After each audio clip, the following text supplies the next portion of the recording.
Hello students,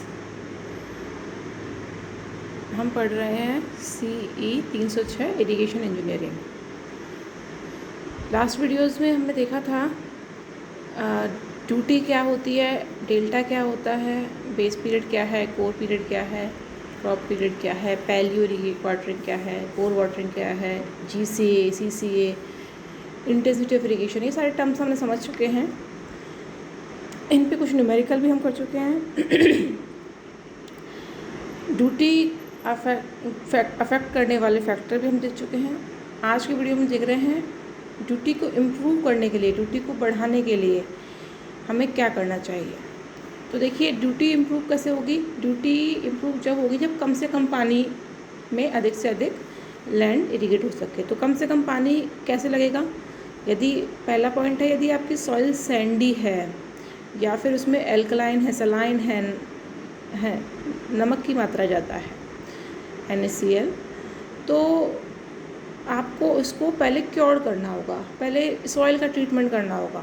यदि आप पहले सॉइल ट्रीट कर लेते हैं, उसका सलाइन लीच आउट कर देते हैं, तो उसके बाद सोइंग करने पर, उसका बीज बोने पर आपके वाटरिंग जो होगी कम होगी, यानी ड्यूटी जो है बढ़ जाएगी। दूसरी चीज़ आप कर सकते हो कि फील्ड को प्रॉपरली लेवल करें। यदि फील्ड प्रॉपरली लेवल होगा तो वाटरिंग जो है अधिक टाइम तक होल्ड रह पाएगी सॉइल में। तो लेवल करने से भी आप ड्यूटी को बढ़ा सकते हो। Third point is water of good quality should be used for irrigation. यदि आप वाटर अच्छी क्वालिटी का यूज़ करते हैं, उसमें सॉल्ट कम है या नहीं है, तो वो वाटर आपके ड्यूटी को बढ़ा देगा। Next is depth of each watering should be scientifically determined. आप उतना ही पानी दें जितनी की ज़रूरत है। आप बहुत ज़्यादा पानी, ज़रूरत से ज़्यादा पानी, ज़रूरत से कम पानी ना दें, तो इससे आपकी ड्यूटी जो है बढ़ जाती है। यदि आप साइंटिफिकली कैलकुलेट करके रखते हैं कि 10 नंबर डेज़ या 8 नंबर डेज़ या 11 नंबर डेज़ में आपको वाटरिंग करनी है, आप उसी हिसाब से अगर वाटरिंग करते हैं तो आपकी ड्यूटी जो है बढ़ जाती है।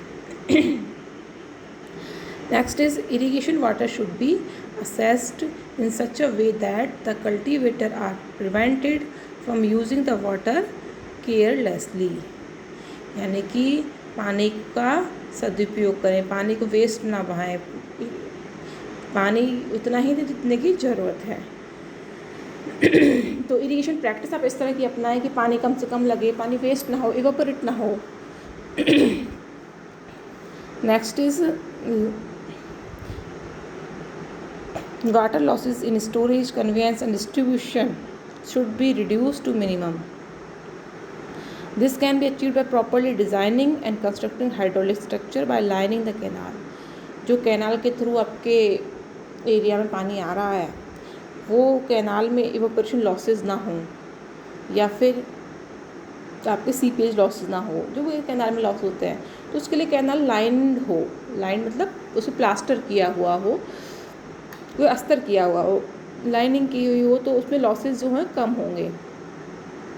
लॉसेस कम होंगे तो पानी की क्वांटिटी बढ़ जाएगी, क्वांटिटी बढ़ जाएगी तो आपके क्या होगा, ड्यूटी भी बढ़ जाएगी। नेक्स्ट तरीका है ड्यूटी बढ़ाने का, crop should be grown in rotation such a way that soil moisture is use to maximum extent.